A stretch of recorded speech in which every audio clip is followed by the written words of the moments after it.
안녕하십니까. JBC 인물 초대석입니다. 오늘 인물 초대석은 두 번째 시간을 맞아서 교육학을 전공한 교육학 교수이자 또 광주교육대학교 제6대 총장 그리고 대통령 교육자문위원 등을 역임한 이정선 광주교육감 예비후보님을 만나보도록 하겠습니다. 이정선 예비후보님은 정책과 현장을 경험한 준비된 교육 전문가로 평가를 받고 있고요. 최근 매주 월요일에 광주교육 대전환 10대 정책을 발표하고 교육 수요자 맞춤형 핀셋 정책인 책가방 정책을 연이어 발표하는 등 광주교육에 남다른 애정을 갖고 있는 분이기도 한데요. 자, 이정선 교육감 예비후보님 만나서 직접 얘기 나눠보겠습니다. 안녕하세요, 예비후보님. 네. 반갑습니다. 3월도 이제 마지막을 향해서 달려가고 있어요. 봄이 무르익고 있다는 걸 옷을 입는 길에 좀 느끼셨습니까? 글쎄요, 화순에 얼른 와야겠다라고 하는 생각에 바깥 풍경을 즐길 여유가 없었습니다. 왜냐하면 화순에는 전남 방송이 있기 때문이죠. 네. 오늘 여기 출연한다고 하는 마음 때문에 아주 흥분된 마음으로 불이 나게 달려왔습니다. 네, 좀 차분하게 마음 가라앉히고 좋은 이야기 나눠볼게요. 자, 광주 교육은 미래로 도약하기 위한 대전환이 필요한 시기다라고 하면서 광주 시민과 함께 더 큰 포용 교육으로 더 좋은 광주 교육을 실현하겠다면서 출사표를 던지셨습니다. 더 큰 포용 교육에 대해서 구체적으로 좀 이야기를 들어보는 시간 갖겠습니다. 네, 제가 4년 전에 광주 교육감 출마를 했다가 네. 많은 분들의 지지를 해줬음에도 불구하고 뜻을 이루지 못했습니다. 그리고 이제 그동안 4년을 기다리고 또 기다리고 기다리면서 배우고 또 배우고 하면서 우리 교육이 지금 어떤 시대를 맞고 있고 또 어떤 방향으로 나아갈 것인가에 대한 연구를 이렇게 좀 나름 해 왔는데 네. 거기에서 이제 제가 발견하고 느낀 것 중에 하나가 왜 광주 교육뿐만 아니라 대한민국 교육은 대전환이 필요한가? 그 큰 이유가 이제 크게 4가지 정도 됩니다. 그 중에 하나가 이 4차 산업혁명 시대라고 하는 전혀 다른 패러다임을 요구하는 시대적인 배경, 또 코로나 팬데믹이라고 하는 이것 때문에 교수 학습 방법의 이 새로운 전환, 그리고 이제 기후 환경 위기라고 하는 이러한 절대절명에 우리가 느끼고 있는 것들, 그리고 마지막에 이제 학령 인구의 급감, 이러한 것들을 겪으면서 최소한 지금까지의 교육 방법, 교육의 여러 가지 형태로는 이러한 것들에 대한 것들을 제대로 대처할 수 없다. 따라서 이제 어떤 방향으로 그러면 이러한 교육이 나아갈 할 것인가?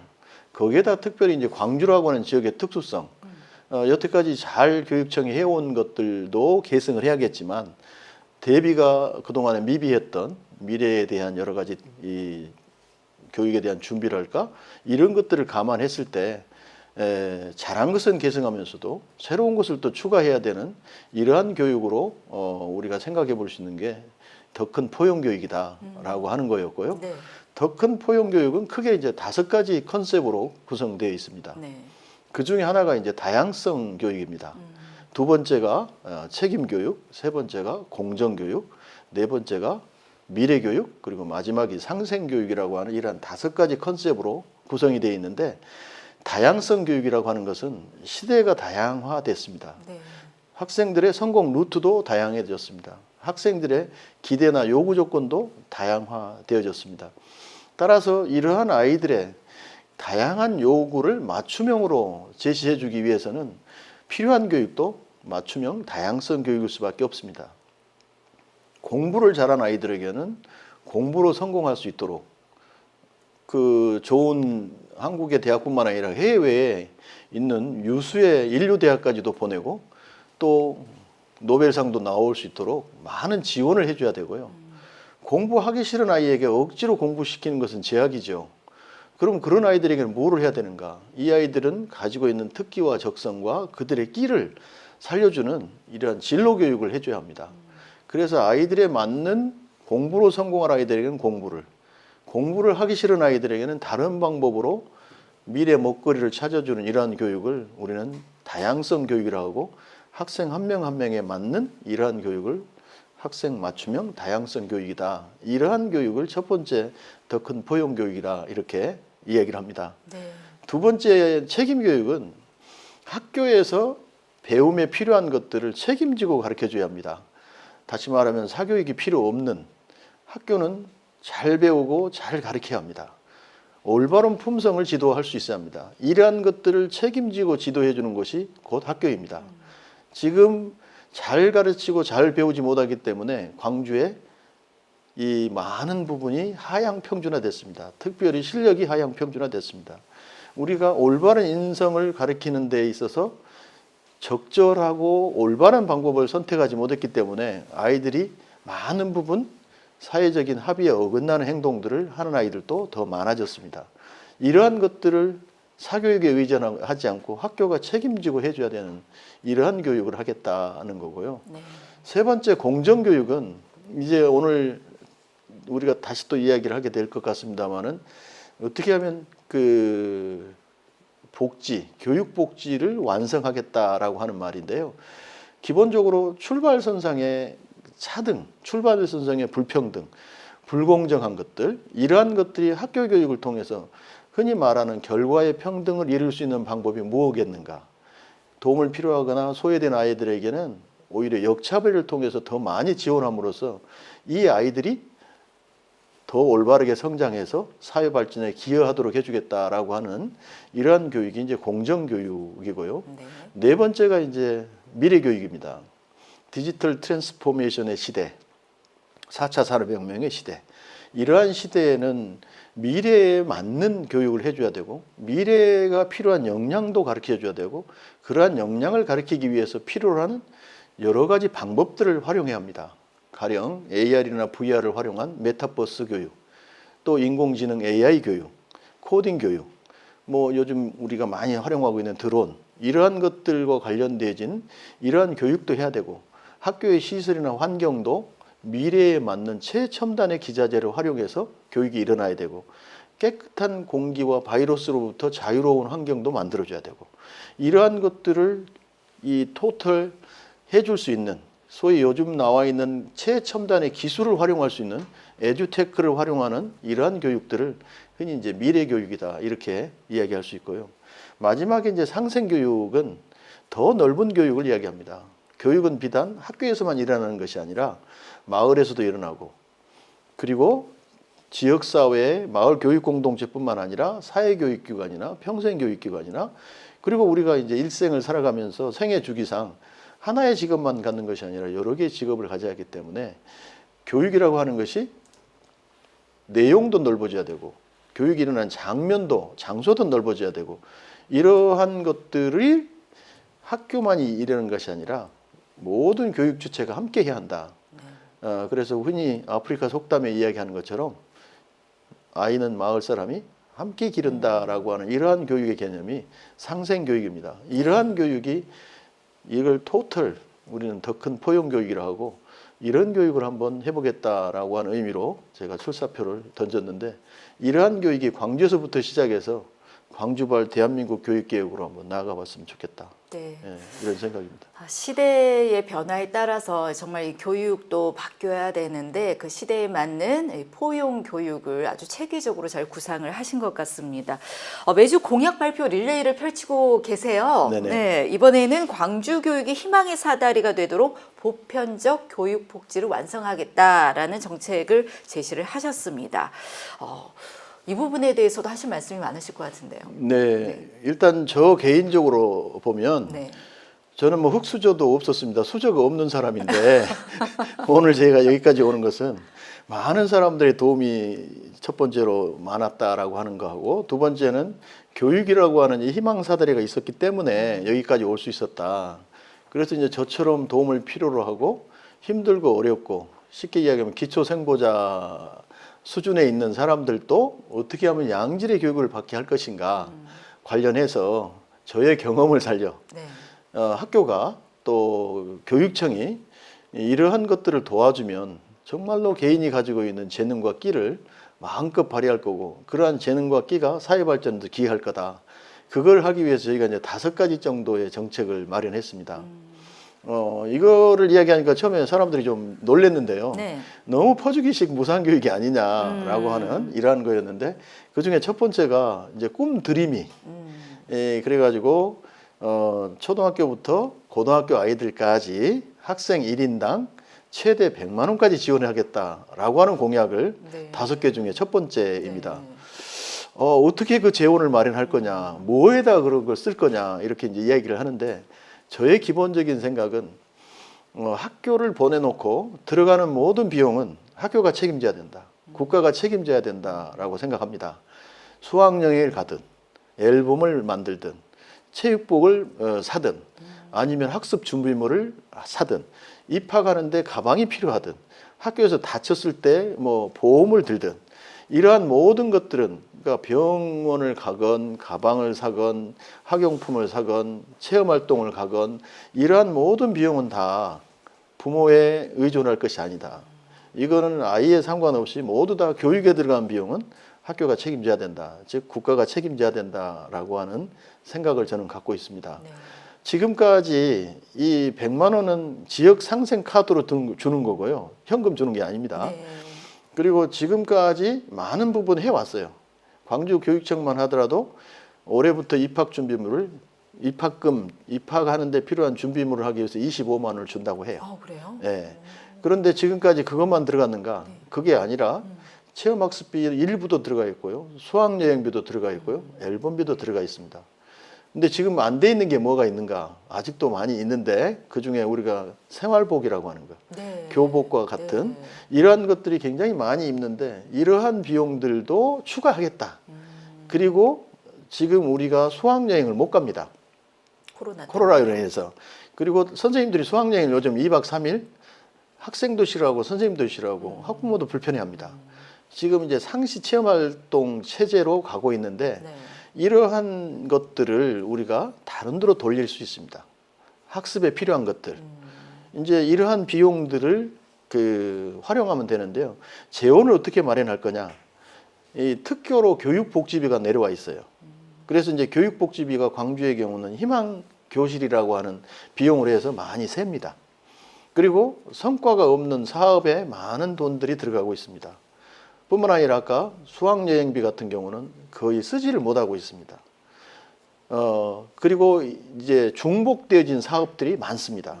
이러한 것들을 다 정리를 하면 저희가 계산해 보니까 대략 4년에 걸쳐서 한 1,400억 정도가 더 필요해요. 1인당 최대 100만 원까지 18만 명의 우리 학생들에게 지원하기 위해서는 그런 재원으로 충분히 마련 가능하다. 한 해에 1,400만 원을 다 쏟는 것이 아니라 4년에 걸쳐서 이러한 재원을 마련해서 아이들에게 공부하는데 최소한 부족함이 없도록 해주겠다.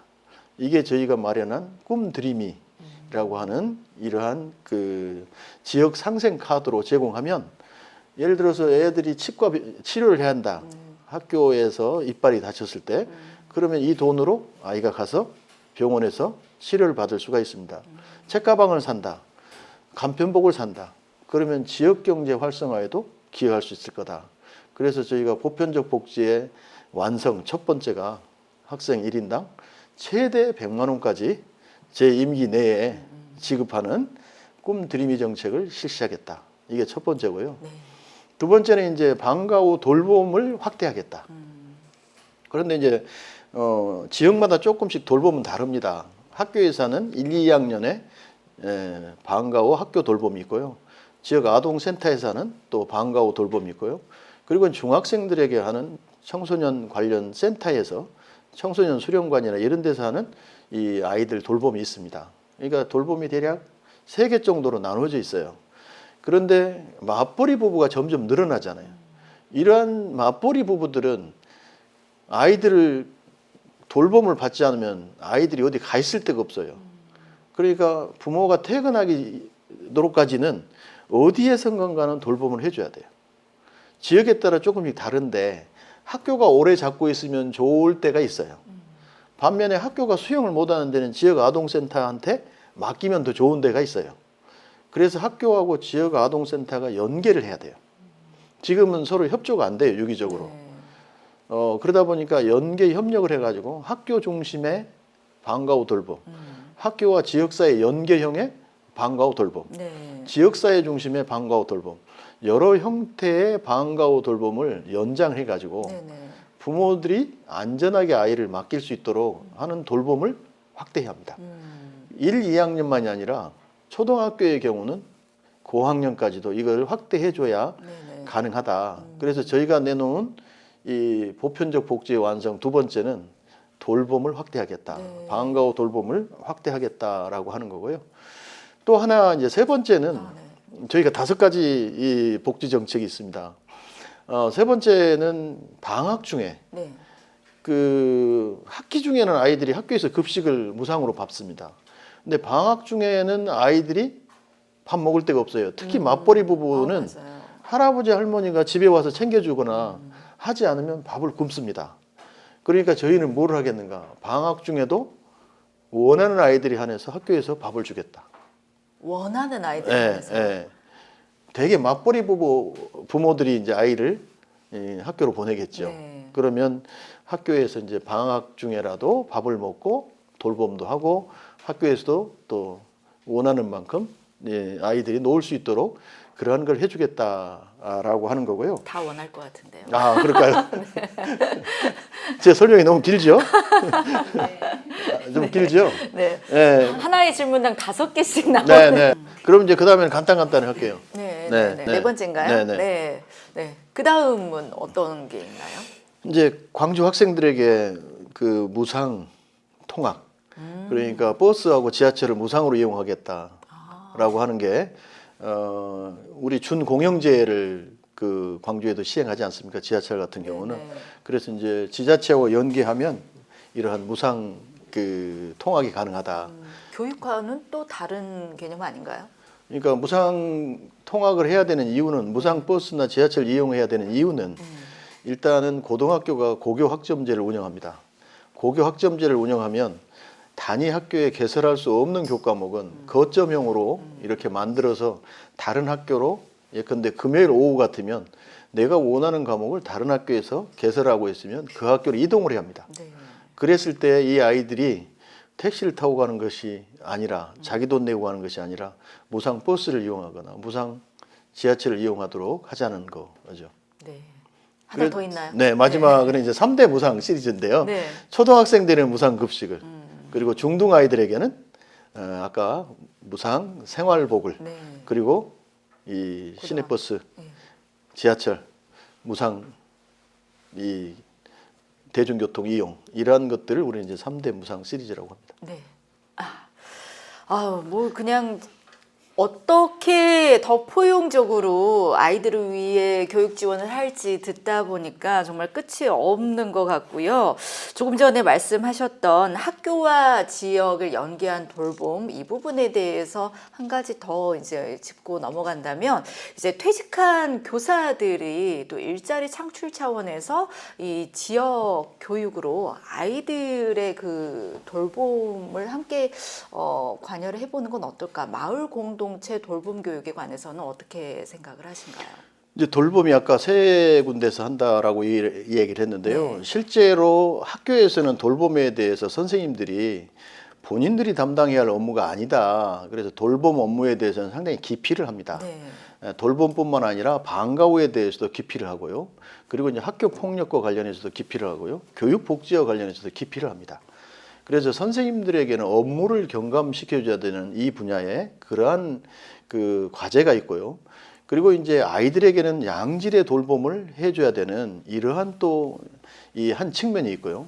그리고 이제 아까 이야기한 것처럼 경력 단절 여성이나 퇴직 교육자나 공무원이나 아니면은 또 이제 그 사회복지사나 이러한 분야의 자격을 가진 사람들을 사회가 어떻게 활용해 줄 것이냐, 즉 일자리를 어떻게 만들어 줄 것이냐라고 하는 이러한 세 가지 측면에서 과제가 있습니다. 이 부분과 관련해서 네. 이 부분을 해결할 수 있는 방법이 뭘까 이제 저희들이 고민을 했고 거기에서 이제 저희들이 내놓은 답은 소위 그 광주교육 시민협치교육원이라고 하는 거예요. 네. 여기에서는 무슨 일을 하는가? 경력 단절 여성, 관련 유경험자, 그리고 아까 퇴직 교육자들 이런 분들을 이제 저희가 거기에서 다 모집을 해요. 모집을 해가지고 학교가 필요하면 그쪽 분야로 지원해주고 지역사회에 아동센터가 필요하면 그쪽에 지원을 해주고 또 사회교육기관이 필요하면 그쪽에 지원해주고 프로그램을 특성화하고 인력을 제공해주고 이러한 것들을 질 관리를 해주고 하는 데가 바로 제가 이야기하는 광주교육 시민협치교육원이라고 하는 이러한 제도를 새로 만들겠다. 네. 그래서 학교와 지역사회와 이 마을이 함께 아까 세 개의 과제를 동시에 해결하겠다. 네. 이게 제가 갖고 있는 아이디어입니다. 좋은 아이디어인 것 같습니다. 요즘 교육이 참 힘든 현실이죠. 코로나19로 인해서 뭐 등교를 하는 날도 많지가 않고 등교를 하더라도 이제 뭐 온라인 수업을 병행을 하는 경우가 굉장히 많습니다. 그런데 이 코로나가 잠잠해지더라도 오프라인으로 완벽하게 돌아가는 것이 아니라 온라인 수업과 병행을 해야 될 것이다. 이런 여론들이 많이 있거든요. 이 부분에 대해서 이제 코로나 이후에 교수 학습 방법에 대해서 어떻게 되어야 된다고 생각을 하시나요? 그래도 우리나라는 이 정보화가 굉장히 앞선 나라이기 때문에 이 코로나가 와도 비대면에 이러한 교육을 다른 나라보다 일찍 활용하고 있지 않습니까? 최소한 주지교과, 지식교육만큼은 온라인으로 이렇게 저희가 대처를 했어요. 그런데 실제로 이제 실습이랄까, 뭐 인성교육이랄까, 체험활동이랄까, 예를 들면 뭐 토론이 필요한 사회성을 또 증진시켜야 되는 그러한 분야랄까, 이러한 것들은 온라인으로도 불가능합니다. 그래서 이제 소위 브랜디드 러닝, 온 오프라인 교육을 동시에 하는 이러한 교육 방식들이 이제 나오기 시작했는데 네. 아무리 그러한 방식들이 좋게 잘 개발이 된다 하더라도 대면에 등교를 해가지고 대면 수업보다 더 좋은, 대면 교육보다 방식보다 좋은 교육은 없는 것 같습니다. 그래서 가능한 한 코로나가 종식돼가지고 대면 수업을 했으면 좋겠고, 네. 만약에 안 된다면 여전히 이제 브랜디드 러닝을 해야 되는 것이 맞는 것 같은데요. 뭐 이걸 하려면은 장비도 있어야 되고 선생님들의 준비도 있어야 되고, 그리고 특별히 이제 교육 환경 자체가 그걸 수용할 수 있는 이러한 쪽이 돼야 됩니다. 그러다 보니까 우리나라가 가지고 있는 첨단 기술 방법, 에듀테크를 적극 활용해야 되고요. 네. 또 비대면 했을 때 이거를 대면 수업에서 커버하기 위해서는 뭐 거꾸로 수업이랄까, 뭐 이러한 수업 방법도 더 적극적으로 활용을 해야 되는 이런 과제가 있겠죠. 어찌됐거나 이제 대면 수업을 먼저 권장을 하시고 상황에 따라서 비대면과 함께 병행을 해야 될 것이다, 이런 말씀을 하시는 거죠. 전남의 소규모 학교가 좋은 이유는 무엇인지 아세요? 뭔가요? 코로나가 오자 전남의 소규모 학교가 떴습니다. 그 이유는 소규모 아이들은 다 등교가 가능하기 때문에 네. 그래요. 도심의 큰 학교는 등교를 못할 때라도 전남의 소규모 학교는 등교가 가능합니다. 갑자기 전남의 인구가 늘었겠군요. 확인할 수 없는 질문을 제가 갑자기 드렸습니다. 자, 가정에서 아이들이 있는 시간이 많이 늘면서 부모들은 굉장히 스트레스를 받고 있고요. 물론 아이들도 마찬가지겠죠. 그러면서 이제 인성 교육에 있어서도 어떻게 좀 지도를 해야 될까 하는 부분도 또 문제로 떠오르고 있습니다. 바른 인성 교육을 또 어떤 측면으로 생각을 하고 계십니까?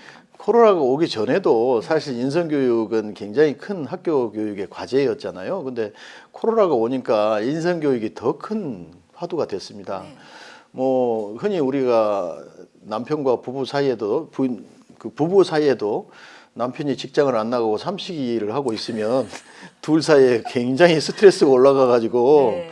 뭐 이 정신과 치료를 받아야 된다라고들 하지 않던가요? 그런 것처럼 이제 아이가 하루 종일 집에 있으면 네. 엄마의 역할이 엄청 커지죠. 그렇죠. 일단은 뭐 삼식이를 다 해결해야 되고 때로는 친구 역할도 해야 되고, 뭐 아이가 컴퓨터로 수업하는데 학습 보조자 역할도 해야 되고, 그러다 보니까 엄마의 스트레스가 굉장히 커진 것 같고, 아이와 엄마 간에 그 대면 접촉이 너무 잦다 보니까 네. 거기서 오는 또 둘 간의 정신적인 힘듦도 더 커져가는 것 같아요. 물론 이제 그런 것 말고도 우리가 인성교육을 중요한 교육의 두 가지 영역 중에 하나지 않겠어요? 네.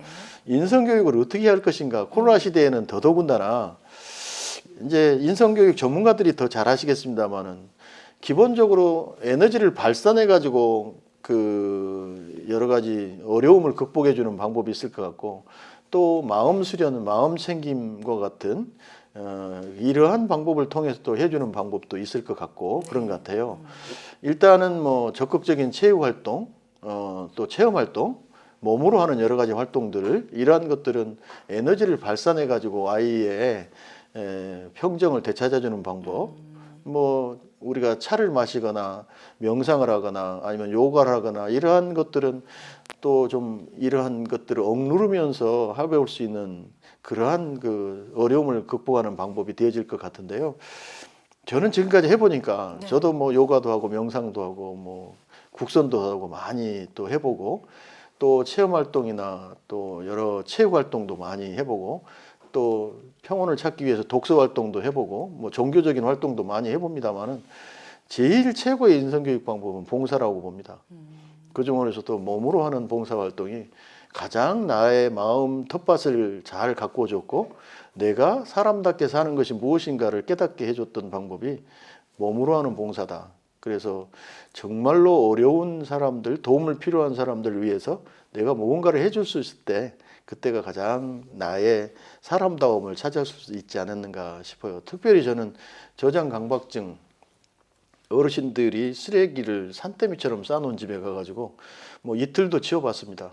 이 쓰레기를 치우고 주거 환경 개선을 하면서 가장 크게 나를 찾았던 것 같습니다. 그래서 기회가 된다면 우리 아이들도 이 코로나에 집에만 웅크리고 있지 말고 그러한 사회를 위한 봉사활동을 하는 것이 나를 가꾸는 좋은 인성교육 방법이다 이렇게 봅니다.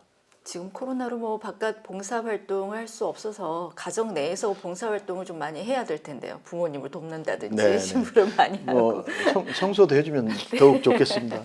그러지를 않더라고요. 네. 자, 오늘 뭐 교육에 대해서 많은 이야기를 나눴습니다. 지금 뭐 교육을 필요로 하는 또 교육에 대해서 굉장히 절실하게 느끼고 있는 학부모나 학생들을 비롯한 광주 시민들에게 한 말씀 하고 마무리하겠습니다. 아, 그래요. 광주 시민 여러분 그리고 사랑하는 교육가족 여러분, 저는 오늘 정말 뜻깊은 시간을 가졌습니다. 제가 평소 이 즐겨보는 전남 방송에 와서 제가 생각하는 교육과 관련된 여러 가지 말씀을 나눌 수 있는 정말 좋은 기회를 가졌습니다. 넬슨 만델라 대통령의 말씀처럼 교육은 사회를 변화시키는 가장 강력한 무기입니다. 특별히 유초, 중, 고등학교와 같은 공교육 제도에 있는 아이들이 교육을 통해서 꿈을 실현시킬 수 있고 미래의 먹거리를 찾을 수 있다면 얼마나 좋겠습니까? 이러한 아이들이 자기들의 꿈을 실현하고 미래 먹거리를 찾을 수 있도록 우리 기성세대들은 이들의 교육을 책임져 줘야 될 의무가 있습니다. 저는 더 큰 포용교육을 통해서 광주의 아이들이 세계 아이들로 성장할 수 있도록 돕는 데 최선을 다하겠습니다. 광주 교육은 광주 시민이 만듭니다. 여러분들이 광주 교육에 관심을 가져주시고 광주 교육과 동행해 주셨을 때 이러한 더 큰 포용교육은 가능합니다. 현장에 답이 있습니다. 저는 늘 현장 속으로 들어가서 시민의 생각을 읽고 마음을 읽고 시민들과 함께 손잡고 광주의 더 큰 포용교육을 이뤄나가도록 최선을 다하겠습니다. 여러분, 교육에 대한 관심, 성원, 이게 광주를 세계적인 교육도시로 만드는 지름길입니다. 많은 관심과 성원 부탁드립니다. 감사합니다.